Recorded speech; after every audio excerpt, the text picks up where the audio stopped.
ठाकुर जी, वर्णन आता है कि नाल छेदन होता है ना, नाभि का छेदन होता है, तो नाल छेदन करवेवारी को बुलावे गए। बोले भैया नंद जी के लाला भयो है, नाल छेदन करनो है। तो नाल छेदन करवेवारी बोली ऐसे ना जाऊंगी, मैं मोटी दक्षिणा लूंगी। नंद बाबा बोले कहा चाहिए तो बता दे। खूब सारी सामग्री बता दी, माने इतनी गैया चाहिए, इतने रत्न चाहिए, इतने आभूषण चाहिए, नव लखा के इतने हार चाहिए। वो वाहुए लगी कि भैया इतने दिनों बाद मांगवे को मिलो, पीछे मत हटो। नंद बाबा बोले तू जो कहेगी सब देंगे, तू चल एक बार वह बालक को नाल छेदन कर दे। महाराज इतनी अदा में अदब में पालकी मंगवाई, पालकी में बैठ करके जय घोष कराती, भाई कीर्तन मंडली आगे पीछे चलवाती, भाई जा रही है नाल छेदन करवे। क्योंकि वह पता चल गई है कि जरूरत है और ये कोई सामान्य नहीं है, ब्रज के राजा हैं, इनते तो जितना हो सके मांग लो। जैसे ही उत्तरी पालकी में थे, नंद बाबा तो कह रही है, जैसे आजकल लोग कह देते ना 50% पहले दे दो। नंद बाबा तो कह रही है पहले मैंने जितनो बताया हो को आधो पहले दो, तब भीतर जाऊंगी। नंद बाबा बोले अरे मैया तू चल तो सही, सब देंगे तो को। इतनी उमड़ घुमड़ के, इतनी अदा में, इतने अभिमान में चल करके आ रही है। नंद भवन में जैसे ही प्रवेश किया, यशोदा मैया के गोद में नीलमणि लेटे हैं, अभी नाल छेदन भई नहीं है। जैसे ही भीतर पहुंची और जाकर के बोली लाओ कहां है बालक दिखाओ। मैया ने जैसे ही नेक वस्त्र हटा करके अपने, अब देखो बुरा नहीं मानिएगा, 1-2 दिन के जो बालक होते हैं ना, उनका रूप नहीं होता, उनका स्वरूप नहीं होता, सब एक से ही लगते हैं। कभी जाके देखो छोटे छोटे बच्चों का जो बाढ़ होता है, जहां 1-2 दिन के बच्चे होते हैं, सब एक से ही लगते हैं, कोई ज्यादा विशेष अंतर नहीं होता उनमें। तो इतने छोटे बालक में रूप नहीं आता, वो सामान्य सा ही लगता है। लेकिन जैसे ही यशोदा मैया ने वस्त्र हटाया लाल जी के मुख से और वो नाल छेदन करवेवारी को जैसे ही प्रदान किया, महाराज ठाकुर जी को रूप देखते ही पहले तो नेत्र सजल है गए, हाथ कांपन लगे। जैसे ही ठाकुर जी वाकी गोद में पधराए, इतना प्रेम उमड़ गयो, इतना आनंद उमड़ गयो वाके चित्त में, नेत्रन से अविरल अश्रुधार गिरने लगे। धीमे से नाल छेदन कियो और नाल छेदन करवे के बाद हृदय से लगा करके, या तो यशोदा जी को अवसर मिलो है या वह नाल छेदन वारी को अवसर मिलो है। हृदय से जैसे ही लाल जी लगाए और लाल जी लगा करके पुनः यशोदा जी को दिए। इतने में नंद बाबा आए, जितनी सामग्री मैंने बताई सब लेके संदूकन में बढ़िया हीरे जवाहरात रत्न लेकर के आए, आकर के सन्मुख रख दिए। ले जाओ, आपने जो दक्षिणा बताई सब व्यवस्थित है। चरणन में गिर गई नंद बाबा के, बोले कछु ना चाहिए, बस एक दक्षिणा दे दो। बोले कहा जब तक आपको लाला या ब्रज में निवास करे और जब तक मेरे प्राण हैं, तब तक नित्य सवेरे अपने लाला के दर्शन को अवसर मुझको दे दो, बस यही दक्षिणा चाहिए और कुछ नहीं चाहिए। रोज आऊंगी और रोज आकर के आपके लाला को देखूंगी, बस यही एक मुझको दक्षिणा दे दो और कछु नहीं चाहिए।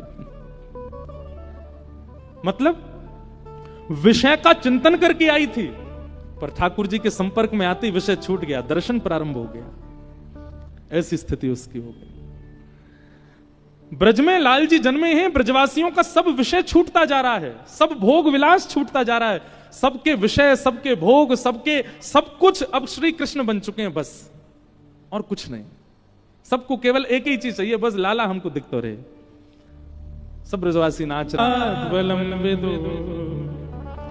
1 वर्ष के लाला को नामकरण संस्कार भयो। ठाकुर जी जब तक 1 वर्ष के नहीं हुए तब तक सब उनको नीलमणि कहते थे, नंद जी के लाला, यशोदा के लाला, ऐसे कहकर के पुकारते। 1 वर्ष के ठाकुर जी हो गए, 2 दांत निकल आए ठाकुर जी के और नेक नेक घुटमुन घुटमुन चलना सीख गए ठाकुर जी। नंद बाबा के कुल पुरोहित हैं कौन? सांडिल्य मुनि। कौन है? पर सांडिल्य मुनि नामकरण करने नहीं आए, करने कौन आया? गर्गाचार्य जी। क्यों? सांडिल्य मुनि जानते हैं कि नंद बाबा को जो लाला है ना, ये नंद बाबा का नहीं है, ये वसुदेव जी का है, लेकिन इस बात को उजागर नहीं करना चाहते और वे चाहते हैं कि जिनका पुत्र है उन्हीं के कुल पुरोहित नामकरण करें। तो कोई ना कोई बहाने से सांडिल्य मुनि ब्रज नहीं आ रहे थे, तभी सांडिल्य मुनि ने गर्गाचार्य जी मतलब वसुदेव जी के कुल पुरोहित से जाके चर्चा की, देखो आप तो सब सत्य जानते हैं, नंद जी के लाला उनके नहीं है, पर बतानी नहीं है ये बात। हम चाहते हैं कि आप ब्रजमंडल चले जाओ, तो विद्वान ब्रज में आए हैं ऐसा जान करके वो आपसे ही नामकरण करा लेंगे तो सब काम सिद्ध होगा। इसलिए गर्गाचार्य जी गए, ठाकुर जी के एक्चुअल कुल पुरोहित श्री गर्गाचार्य जी। गर्ग गोत्रीय ब्राह्मण आपके बुंदेलखंड में बहुत हैं, ये सब ठाकुर जी के गुरु जी हैं एक प्रकार से। तो श्री गर्गाचार्य जी महाराज आए। गर्गाचार्य जी ने आकर के नामकरण संस्कार किया और बड़े पुत्र का नाम, रोहिणी नंदन का नाम रखा उन्होंने राम। लेकिन कहा बल की अधिकता के कारण पूरा विश्व इनको बलराम कहकर के बुलाएगा। बोलो बलराम जी महाराज की जय। बलराम नामकरण हुआ। यशोदा मैया बोली, यहां छोटे वारे को नाम धर दो।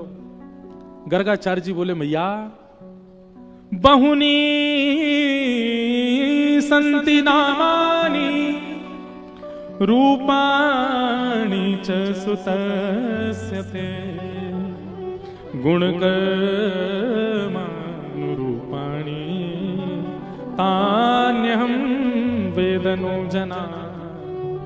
मैया आपके इस लाला के बहुत नाम, ये जितनी लीला करेगा, जितने कर्म करेगा, उतने इसके नाम होते चले जाएंगे। बहुत नाम है। मैया बोली, कोई एक नाम बताओ। गर्गाचार्य जी बोले, अभी बताता हूं। थोड़ी देर ध्यान लगा करके जैसे ही ठाकुर जी की ओर देखा तो कहते हैं गर्गाचार्य जी महाराज की श्वास रुक गई, हाथ जहां थे वहीं रुक गए, पलकें खुली रह गईं और स्तब्ध जैसे एक मृतक शरीर होता है, ऐसे गर्गाचार्य जी हो गए ठाकुर जी को देखते ही। घंटों तक गर्गाचार्य जी की श्वास नहीं आई, नेत्रों की पलक नहीं झपकी, हिले डुले भी नहीं। यशोदा मैया बोली, अरे बहन रोहिणी, मुझे तो लगे जी बाबा पधार को दिखे यहीं पे, घर में ही पधार को हमारे बाबा बाहर जाके पधार जाते, यहीं का पधार गए। जैसे ही जोर से झकझोरा गर्गाचार्य जी को तो गर्गाचार्य जी के नेत्र बंद हुए, श्वास वापस आई। बाबा कहां भयो? वास्तव में हुआ क्या था? जैसे ही नेत्र बंद करके और ध्यान लगा करके नेत्र खोल के जैसे ही ठाकुर जी को देखा, गर्गाचार्य जी को शंख चक्र गदा पद्मधारी साक्षात श्रीमन नारायण प्रभु दिखाई दे रहे थे यशोदा मैया की गोद में। और गर्गाचार्य जी की जीभ पर हिंदी वर्णमाला के जितने अक्षर हैं वो सब एक साथ प्रकट हो गए और प्रकट होकर के आपस में युद्ध करने लगे। मानो गर्गाचार्य जी से कहने लगे हो, ठाकुर जी के नामकरण में हमारी सेवा कर दो, हमसे नाम प्रारंभ करो, हमसे नाम प्रारंभ करो। गर्गाचार्य जी ने जैसे ही देखा ये तो नारायण है, तुरंत गर्गाचार्य जी खड़े हो गए, दंडवत प्रणाम करने लगे। यशोदा मैया बोली, बाबा जी कहा है गो तुम्हें, तुम प्रणाम क्यों कर रहे हो? हाथ कांपने लगे, नेत्रों से अश्रुपात होने लगा, प्रश्वेत बिंदु आ गए। ठाकुर जी समझ गए, बोले जा बाबा है मेरो रूप पता चल गो है, और अब जे बाबा मैया को सब सच बताए देगो। जैसे ही गर्गाचार्य जी बोले, मैया तुम्हारी गोद में जो बालक बैठा है ये साक्षात नारायण कहने वाले थे। तुरंत ठाकुर जी ने एक क्षण के लिए मानो काल को वहीं रोक दिया हो। ठाकुर जी तो नेक में ही रोक दें। पूरी गीता में महाभारत को एक क्षण के लिए, कितने दिन तक गीता सुनाते रहे, उतनी देर महाभारत रुक गया और सबको ऐसा लगा एक क्षण ही हुआ है। ठाकुर जी तो काल की गति रोक देते हैं, रोक दी। तुरंत गर्गाचार्य जी को बताया, बोले हे गर्गाचार्य जी, मैया को मत बताओ मैं कौन हूं। क्यों देखते नहीं हो ये ब्रजवासी कितना प्रेम करते हैं, मुझे लाला समझ करके कितना स्नेह देते हैं। बाहर द्वार पे देखा कितनी गोपियों की भीड़, ग्वालाओं की भीड़। पता है क्यों? मेरे को देखेंगे उसके बाद जल पिएंगे, दिन में कुछ पाते नहीं है जब तक मेरा दर्शन ना करें।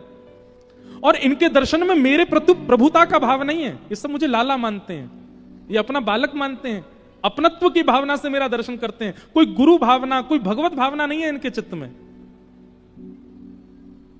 पुजवाने के लिए मेरे अनेक अवतार हुए हैं, पर यह अवतार मेरा प्रेम पाने के लिए। इसलिए मां को मत बताओ कि मैं कौन हूं, क्योंकि अगर आपने बता दिया तो ये तो मुझे भगवान मान करके मंदिर में बैठा देंगे, पूरे दिन आरती करेंगे और फिर वैसी सेवा होगी। मां के प्रेम भाव को मैं स्वीकार करना चाहता हूं, इसलिए इनको मत बताओ। कई बार प्रेम अधिक जहां होता है ना, वहां व्यक्ति अपने गौरव को, वहां अपने व्यक्ति अपनी पदवियों को छुपाने का प्रयास करता है। प्रेम अधिक जहां होता है, और क्षमा कीजिए, जहां व्यक्ति अपनी पदवियों में ही आता है, जहां व्यक्ति अपने गौरव के साथ ही आता है, जहां व्यक्ति अपने एक जो उसको प्राप्त है उसके सहित आता है, इसका मतलब उसका प्रेम नहीं है। आपके पास बड़ी गाड़ी है, आपके पास महल जैसा घर है, पर फिर भी आप अपने प्रेमी से मिलने के लिए साइकिल पे चले गए, सहज भाव से ऑटो में ही बैठ के भाग गए। कितनी बार ऐसी कथा होती है, हम अपनी एक बात बता रहे हैं, कितनी बार ऐसी कथा होती है, हम खुद ही स्कूटी चला के चले जाते मंच पे, सीधे उतरे, व्यास मंच पे बैठ के कथा सुनाई, फिर स्कूटी में बैठ के घर। अब तो नहीं कर पाते ऐसे, तो बीच में ही चित्र हो जाए हम, लेकिन पहले एक आध बार ऐसी कथा भी करी है। बल्कि नाथद्वारा में ही लाल जी का प्रथम उत्सव था, मैं ऐसे ही जाता था, गली थी छोटी छोटी, खुद ही स्कूटी चला, लोग कहते थे व्यास जी ने थोड़ी मर्यादा में आया करो। मैंने क्या मर्यादा, मर्यादा मंच पर बैठने के बाद ध्यान रखिए, पर ये कोई सहजता से आना, इसमें कोई मर्यादा है? सहज होना, सरल होना, थोड़ा बिल्कुल सरल भाव रखना, इससे तो और प्रेम बढ़ता, आपका प्रेम दिखता है, आप कितने प्रेमी हो। और ठाकुर जी से हमने ये सीखा, बहुत सरल है।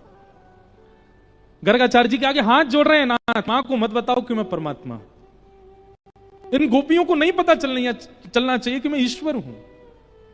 ये मुझे सहज बालक माने, मुझे वही चाहिए।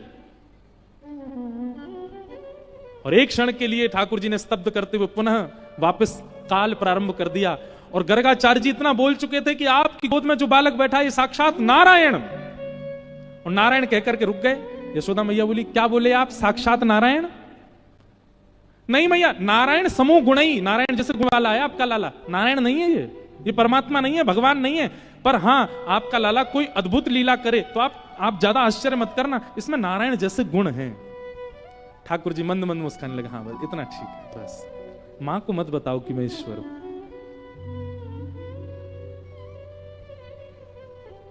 प्रेम अतीत में जहां होता है वहां अपने ऐश्वर्य को छुपाया जाता है, और जहां ऐश्वर्य से ही रिझाया जा रहा हो, जहां ऐश्वर्य की ही प्रधानता हो, पदवियों की प्रधानता हो, प्रेम नहीं है वो। जितना जल्दी हो सके निकल लो उस स्थान से।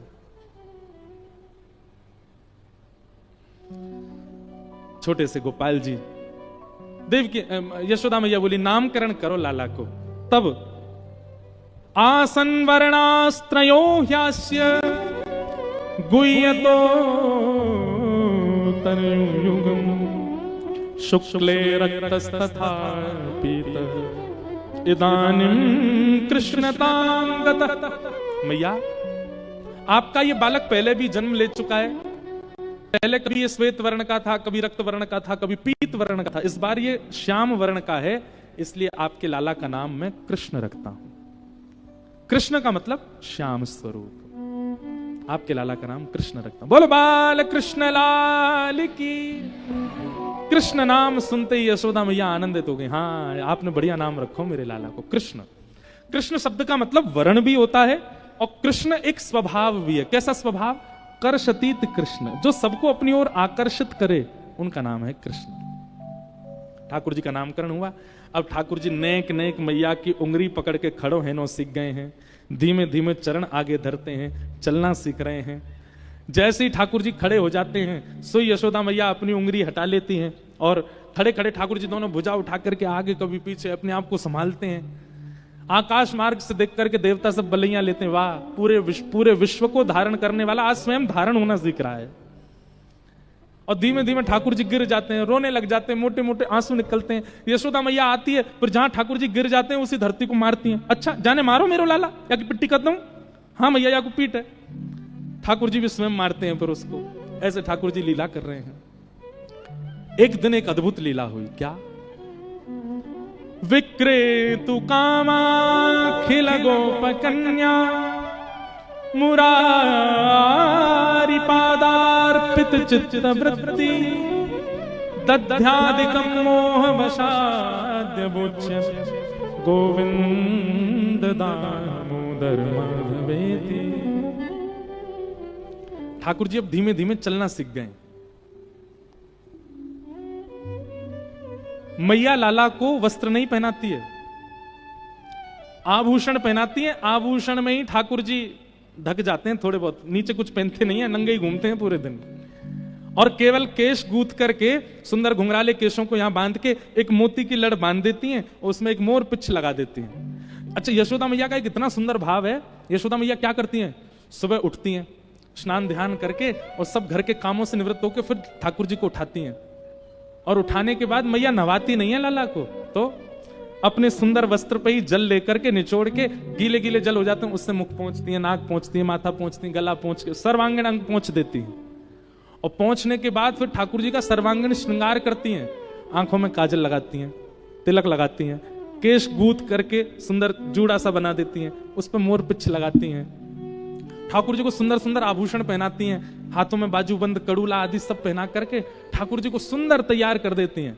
और सुंदर तैयार करके फिर मैया ने दूर जाती हैं और दूर जाकर के फिर लाला की आरती करके नजर उतार करके बलैया लेती हैं। और बलैया लेके फिर क्या करती हैं, फिर लाला को गोद में बैठा करके नेक सो काजल ऐसे फैला दें, यहाँ पे कानन के कुंडल टेढ़े मेढ़े कर दें, वस्त्र आभूषण जितने भी हैं सबको इधर उधर उलझा देती हैं, केश थोड़े थोड़े खोल देती हैं, मुखमंडल पर आ जाते हैं, लालिमा जो ओष्ठ के आसपास लगी उसको ऐसे फैला देती हैं, थोड़ी रज लेकर के मुख पे लगा देती हैं, बुरे बाबड़े कर देती हैं लाला को, क्यों, कोई की नजर ना लगे, अब चलो जा बाहर। सुंदर श्रृंगार करके और ठाकुर जी को बिगाड़ के फिर छोड़ती हैं बाहर। सब गोपी कहें मैया एक तो तुम्हारो लाला इतना सुंदर, ये तो बुरे श्रृंगार में भी सुंदर लगे, लेकिन तुम ने आराम से श्रृंगार करे करो, कभी आको काजल फैलो भयो, कभी आके मोती लड़ गिरी भई, कभी आके केस ऐसे मुख पे आए रहे, कभी आके गली की माला इतर बितर रहे, ने ढंग से कर दे करो। मैया बोली कोई जरूरत ना है, ऐसे ठीक है, ज्यादा सुंदर बनाऊंगी तो नजर लग जाएगी, मेरे लाला है। स्वयं दर्शन करती हैं केवल सुंदर लाल का, गोपीन के काजे तो बुरो बाबड़ो बनाते हैं ठाकुर जी। ऐसे ठाकुर जी, एक दिन ठाकुर जी भीतर बैठे और तभी एक गोपी बाहर से जा रही है, हल्ला करती भाई, अरे कोई आम ले लो, कोई सेब ले लो, कोई अमरूद ले लो, कोई केला ले लो, फल बेचती भाई जा रही है। आंगन में यशोदा मैया कछु कर रही हैं और ठाकुर जी पास में ही खेल रहे हैं। ठाकुर जी ने जैसी आवाज सुनी, आवाज सुन करके अभी बोलना ना जाने, धीमे धीमे तोतली बाणी में मैया के पास गए और मैया से जाके इशारों करने लगे, ये फल बेचे वाली जो जारी का मुंह फल लेनो है। यशोदा मैया ने फिर बैठा दिया ठाकुर जी, कहां जाएगो, मत जावे। ठाकुर जी फिर उठ के खड़े हो गए, फिर मैया के पास गए, मुंह फल लेनो है। ठाकुर जी बोले, मैया बोली लाला फल ऐसे ना मिलो करें, धन देनो पड़े फलवारी इनको, धन नहीं तो अनाज देनो पड़े तब जाकर के फल मिले। ठाकुर जी बोले मैं दे आऊंगा, मुझे जान दो। मैया बोली अच्छा चल जा, फल खरीद के ला, आज मैं देखूं तू कैसे लावेगो। सो ठाकुर जी पहले तो अनाज घर में गए और वहां जाकर के छोटे छोटे हाथन में ठाकुर जी ने ऐसे अनाज भर लिए। नेक से लाला 1-1.25 साल के हैं, अभी चलना सीखे हैं, बस हाथन में अनाज भर लियो और अनाज भर के अब ठाकुर जी फल लेवे जा रहे हैं।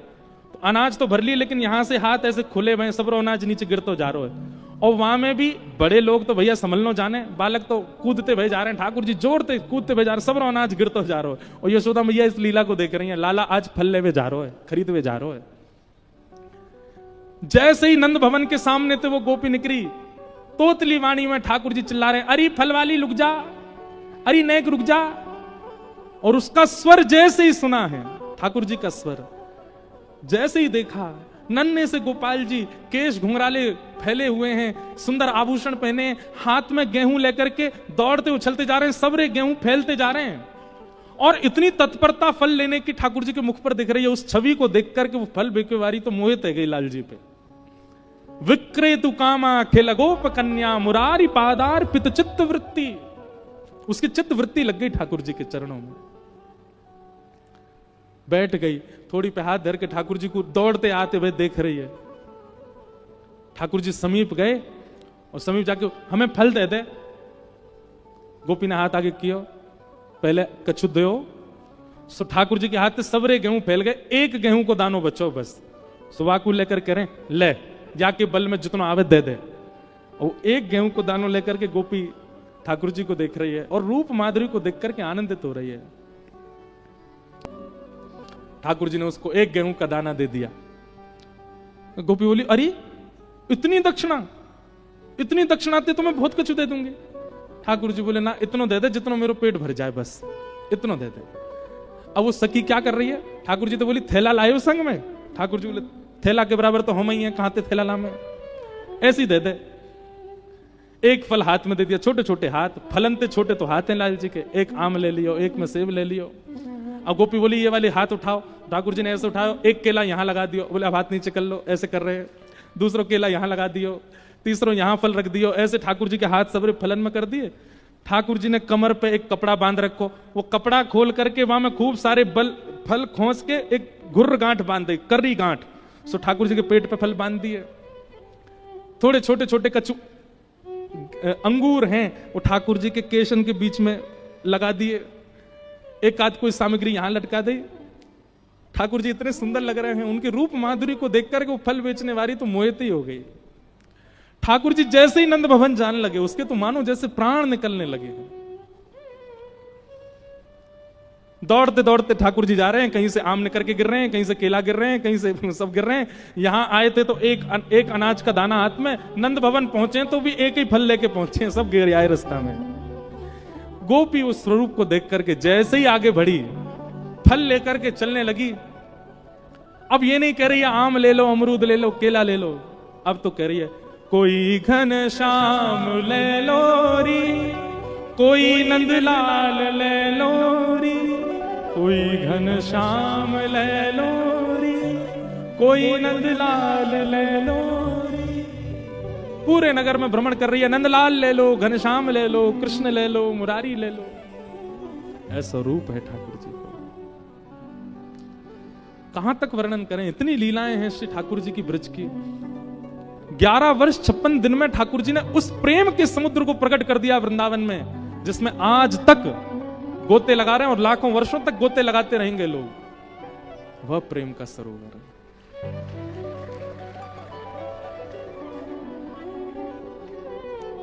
ऐसी ठाकुर जी की लीला चल रही है।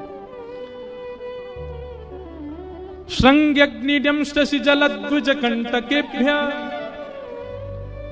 लीला क्रीड़ा परावति चलौ स्वसतो निषेद्धुम ग्रह्याणि कर्तुमपि यत्र न तज्जनन्यो शोकादयापतुरनं मनसो वसस्थान।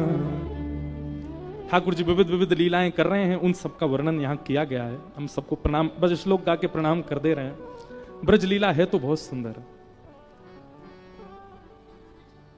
ठाकुर जी कभी सींग से लटक जाते हैं गैयाओं की श्रृंगी, कभी अग्नि से खेलते हैं, कभी द्यमष्टि, रोने लग जाते हैं मैया के पास जाके। मैया के काय को रो रहा है? बोले मैया मैं इतना बड़ा है गयो, मेरे सबरे दांत काय को ना निकल रहे, 4 ही निकल के आए हैं अभी तक। मैया बोली लाला तू अभी छोटा, मैं छोटा, गैया ने तो अभी बछड़ा दियो 2 महीना पहले, वाके सबरे दांत निकल आए मैया, मेरे अभी 2 ही निकल के आए हैं। मैया बोली तो अब कहा करूं बता। बोले मैया तेने खावे पीवे में कमी छोड़ी जब मैं तेरे गर्भ में હતો, यही मारे मेरे दांत नहीं निकले अभी तक। 4 दिन तक ठाकुर जी रोते ही रहे। नंद भाव बोले लाला कहा भयो? बोले मैया ने मेरे संग बहुत बुरो कियो। ऐसी ऐसी लीला करें। एक दिन ठाकुर जी रोने लगे। मैया बोली लाला काय को रो रहा है? दाऊ बहुत खिजायो मैया मेरी, दाऊ बहुत खिजायो। मैया जे दाऊ दादा समझा दे, जे मुंह को बहुत छेड़ा है। मैया बोली कहा के तोते? ठाकुर जी कह रहे हैं दाऊ बहुत खिजायो मोसो कहे मोल को लीनो सो। समझे?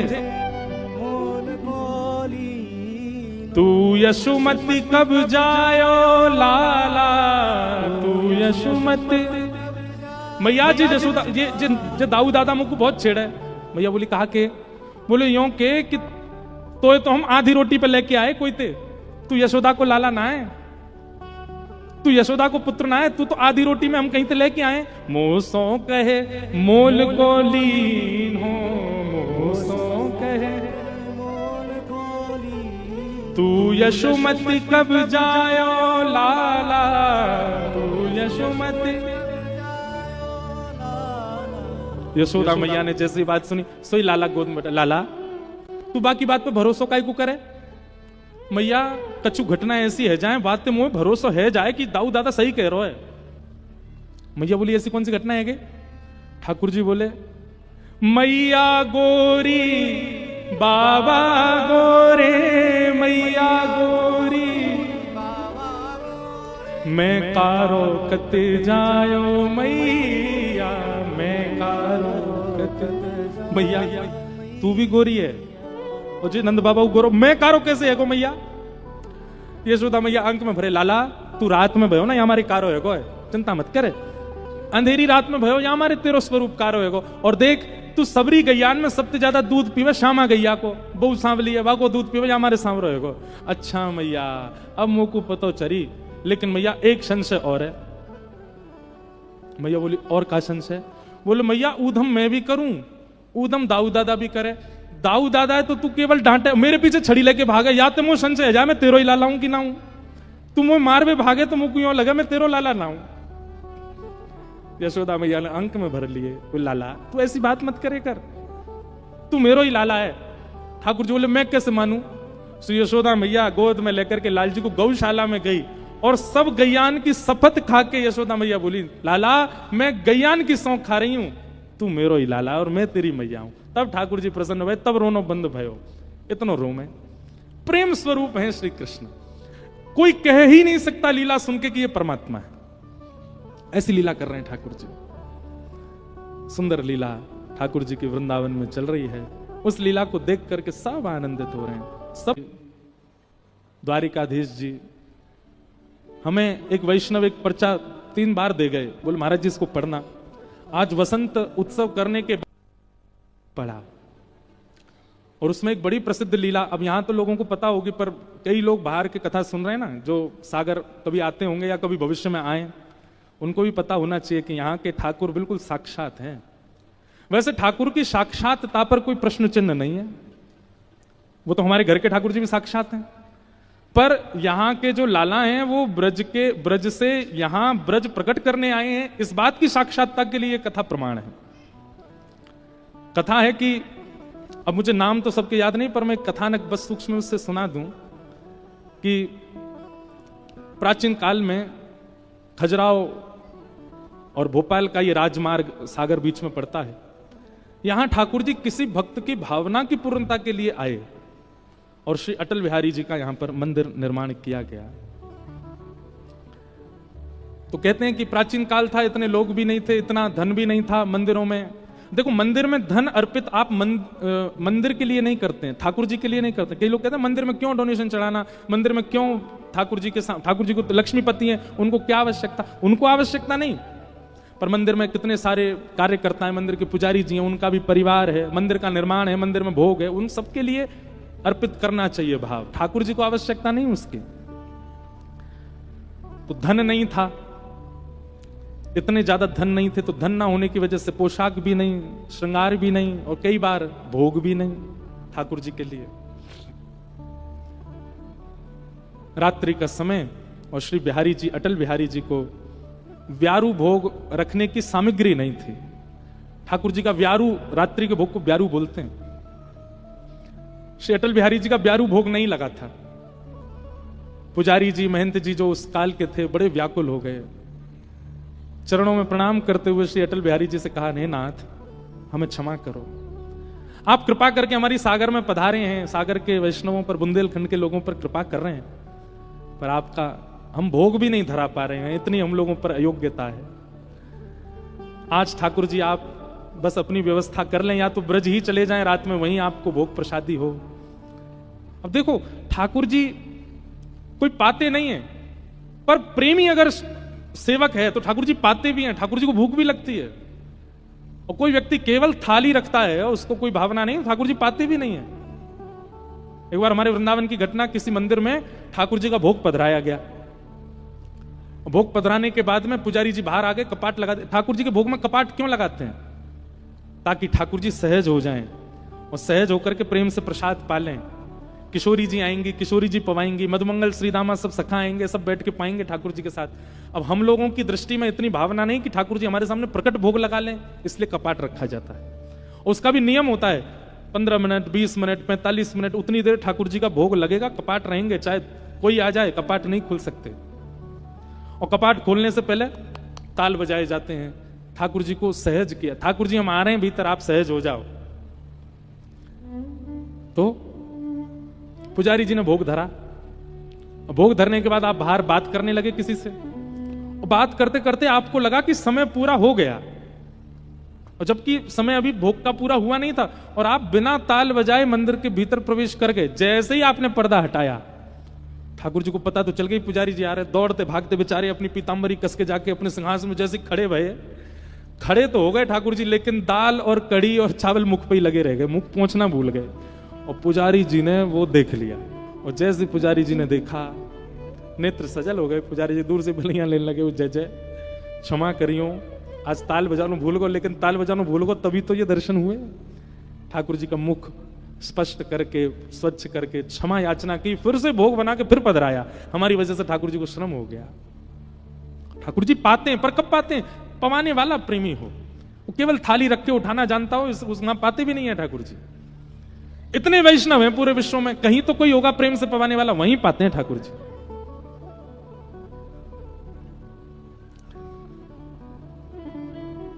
तो सागर में अटल बिहारी जी को ब्यारू भोग नहीं धरा गया, व्यवस्था नहीं थी।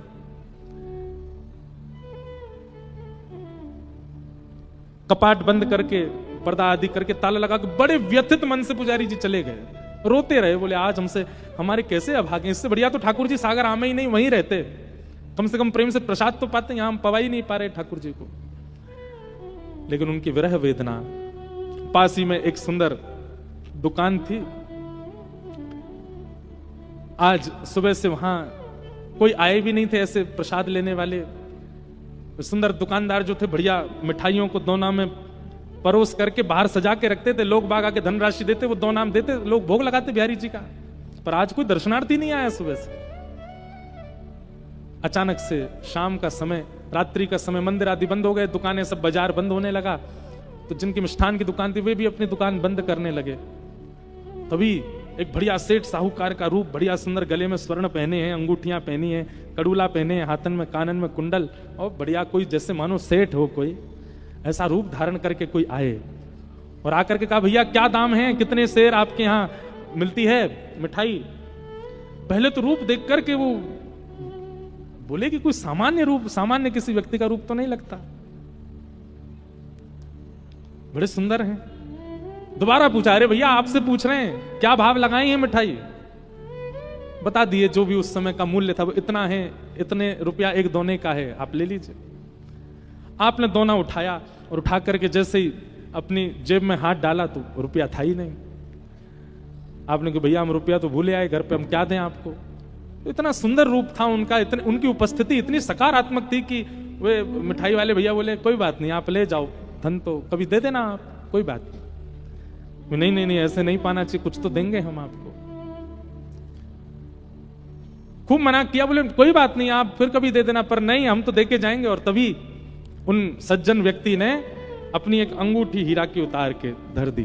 बोले महाराज जी अंगूठी रख लीजिए। और इसके, अरे भैया अंगूठी तो बहुत मूल्यवान है, इतने की तो कोई मिठाई नहीं पाई आपने, आप ये मत दे के जाइए। बोले नहीं नहीं आप रखिए। और ऐसा कह करके वो मिठाई खूब मना करते रहे, पर नहीं, दे के चले गए। उन्होंने भी सोचा पता नहीं बड़ा अद्भुत व्यक्ति, जिसके रूप से, उस उपस्थिति से इतना आनंद हो रहा था। अंगूठी ले गए, ले जाकर के अपनी तिजोरी में घर पे रख दी, सो गए। सुबह का उनका नियम रोज आके अटल बिहारी जी के दर्शन करते, फिर अपनी दुकान खोलते। आकर के जैसे ही दर्शन करने आए तो भीड़ लगी थी लोगों की। भीतर प्रवेश करके जैसे ही पूछा तो सब लोग व्याकुल। उन्होंने पूछा क्या हुआ, इतनी भीड़ कैसे आज सुबह? बोले भैया पुजारी जी कह रहे हैं कि रात्रि में ठाकुर जी को ब्यारू भोग नहीं लगा, कोई सामग्री भोजन की पधराई नहीं गई, पर सवेरे जब ताला आकर के खोला है तो सामने 2 दोनान में मिठाई रखी है और ठाकुर जी के हाथ की निज अंगूठी वो अंतर्ध्यान कोई चोरी कर ले गया है। लेकिन आश्चर्य की बात यह, चोर भी आया था तो ताला तोड़ा होगा, ताला तो टूटा ही नहीं है, यथावत लगा है। फिर कैसे ये घटना घटी? दुकानदार ने जैसे ही देखा दोने की ओर और अंगूठी का चिंतन जैसे हुआ तो सोचने लगे कि रात्रि एक घटना घटी है, कोई व्यक्ति हमसे प्रसाद लेके गया, भेंट में अंगूठी दे गया, कहीं ऐसा तो नहीं है कि बिहारी जी की लीला हो। आपने तुरंत दौड़ करके अंगूठी लेकर के आए, आकर के पुजारी जी को देखी, यही अंगूठी है क्या ठाकुर जी की? देख करके पुजारी जी बोले हाँ यही अंगूठी है। यह सुनते ही वे भावुक हो गए, बोले अरे भैया आपने कल भोग नहीं धरा ठाकुर जी को, और आप इतने व्याकुल हो गए जाकर के कि आपकी व्याकुलता के कारण ठाकुर जी ही आए और आकर के अपनी अंगूठी भेंट दे करके प्रसाद लेकर के गए, रात में ब्यारू भोग पाया। तो भैया सागर वाले धन्य हो, हमारे वृंदावन चंद यहां भी बैठे हैं और पूरी लीला कर रहे हैं। ऐसी लीलाएं तो हमारे ब्रज में करते हैं ठाकुर जी। ब्रज के अन्यत्र कहीं लीला श्री कृष्ण की प्रकट हो रही है तो इसका मतलब कोई तो गोपी है वहां पे, कोई तो ग्वाला है वहां पे, कहीं तो वहां ब्रज व्यवस्थित है। और ब्रज है ही बुंदेलखंड में, कितने रसिक हुए। इसीलिए ठाकुर जी यहां लीलात्मक भाव से, धन्य हैं आप बुंदेलखंड के निवासी। ऐसे हमारे ठाकुर जी वृंदावन गए, वृंदावन में जाकर के अनेक लीलाएं की, सबको हम प्रणाम मात्र कर देते हैं। और अब गिरधर लाल जी भी आवे वारे हैं, सीधे गोवर्धन लीला की ओर चलते हैं, अतिकाल भी हो रहा है। कल कथा का समय यथावत 3 से 6 का ही है, पर परसों विश्राम दिवस की कथा सवेरे 10 बजे से है, क्योंकि हम यहाँ कथा विश्राम करके सीधे हमारी फिर 7 तारीख से हिमाचल में कथा है, बीच में एक 6 तारीख हमारे पास है, तो उसमें हमको कुंभ जाने का एक लोभ है, तो यहाँ जल्दी कथा पूरी करके कुंभ में प्रस्थान करेंगे। इसलिए परसों विश्राम दिवस की कथा आप लोग श्रवण करने के लिए सुबह सुबह जल्दी आ जाना। आप कहोगे महाराज जी हमारे काम हैं, धंधे हैं, जो भी हैं, तो जैसे बीमार हो जाने पर आप अपने धंधे कामों पर नहीं जाते, ऐसे उस दिन बीमार घोषित कर लेना अपने आप को, कथा में आ जाना। और 9 बजे ही आ जाइएगा, क्योंकि 10 बजे से 12 बजे तक कथा का क्रम रहेगा, थोड़ी देर ऊपर नीचे होगा, विश्राम दिवस है। और 12:30 बजे तक लगभग कथा को विश्राम करके फिर हम प्रस्थान करेंगे। इसलिए कल तो कथा का समय यथावत है 3 से 6, कल और विस्तार से चर्चा करेंगे, पर परसों सुबह कथा होगी, आप सब लोग ध्यान से आना। 2 दिन की कथा बची है, परसों के बाद तान दुपट्टा सोना दोपहर में, खूब दिन भर जो है सागर में ऊधम मचाना, कोई डिस्टर्ब नहीं करेगा आपको, कोई नहीं कहेगा आके कथा में पहले जगह अपनी पकड़ लो, खूब आनंद करना, हम परेशान नहीं करेंगे आपको।